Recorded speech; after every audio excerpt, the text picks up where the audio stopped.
On India Global, I now turn to probably one of the most devastating stories that NDTV World has been on top of.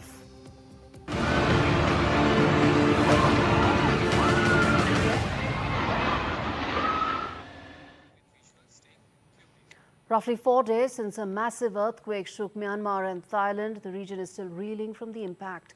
While the situation in Bangkok is now returning to normalcy, Myanmar is still struggling to cope with the rising death toll, which has already crossed 2,700 people. While the junta's continued airstrikes is hindering relief efforts. In Thailand's Bangkok, 18 people have died after a skyscraper crumbled. The government has announced a probe into the collapse and the reasons for that collapse, which was built by a Chinese company and a long-established Thai construction firm in collaboration. Was it poor quality? Was it just Chinese company not following due process? Let's get in my colleague Vishal Vivek, who's been on top of that story, getting us all the details and really bringing us minute-by-minute update. Vishal, tell us, what is it that you know about the latest as far as that, tower collapse is concerned? So the situation here is pretty intense right now. The authorities, as you can see right behind me, are going at it. They are picking apart the rubble that you see in the distance, not too far from me. It's about 3 to 4 story high now.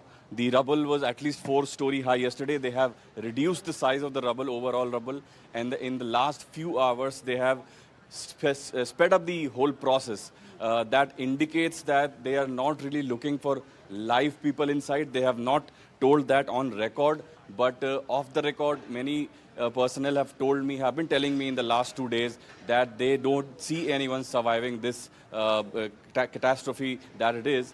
But you can see that in the last 24 hours, they have brought in this new equipment. There are at least 3 to 4 10 to 12 story high cranes. I would request my camera person Rohit Vishwakarma to pan on those cranes particularly that were brought in today. And they have been going at it. They have particularly concentrated on the top of the rubble to pick the rubble apart and try to find the bodies. Authorities earlier told the media here that they were trying to concentrate on the top of the rubble because they had located at least 10 to 12 bodies there.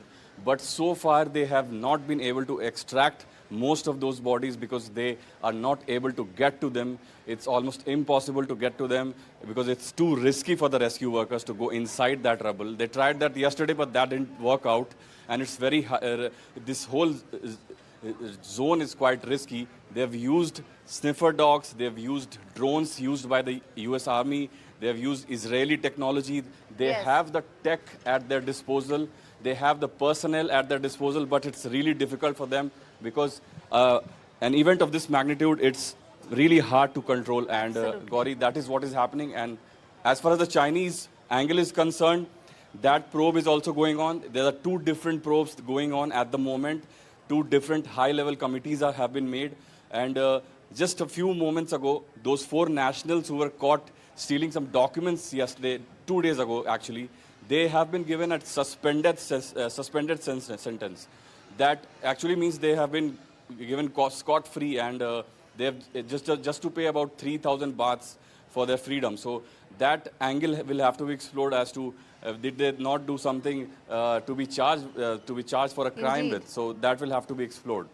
All right, we leave it there. Vishal Vivek doing a fab job of getting us all those minute-by-minute details. And stay safe, Vishal, there, reporting live from Bangkok.